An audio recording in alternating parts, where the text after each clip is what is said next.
Mesdames et messieurs, bonjour. Aujourd'hui, votre chaîne Mostamec TV vous présente un type de monument historique qui se trouve en Espagne.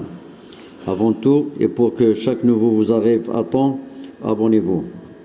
Alors, notre sujet d'aujourd'hui se déroule sur l'Alhambra de Grenade en Andalousie.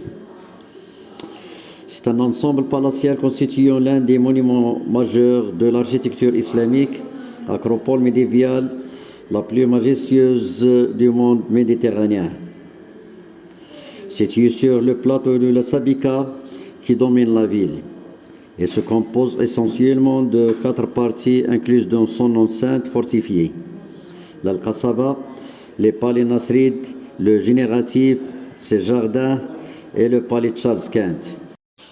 C'est avec la grande mosquée de Cordoue, le plus prestigieux témoin de la présence musulmane en Espagne du 8e au 15e siècle. Leurs caractères sont d'ailleurs opposés à la sobriété du monument religieux représentatif de la première architecture islamique. Se pose l'exubérance de la dernière manière hispano-morisque.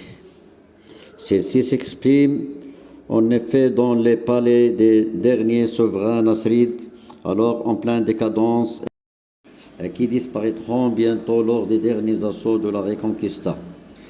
Le nom vient de l'arabe Al-Qala al-Hamra, c'est-à-dire le château rouge. Il peut s'agir d'une référence à Mohammed ibn Nazar al-Ahmar, le fondateur de la dynastie des Nasrides qui entra à Grenade en 1238 et fonda le site. Mais le toponyme semble plus ancien. Son fils, Mohammed II, le fortifia. Le style nasride atteint son apogée au XIVe siècle sous les rois Yusuf I et Mohammed V al-Ghani qui font édifier les parties les plus prestigieuses entre 1333 et 1354.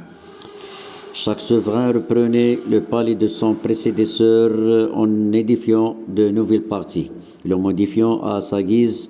On parle donc du palais nasride au pluriel pour cet ensemble.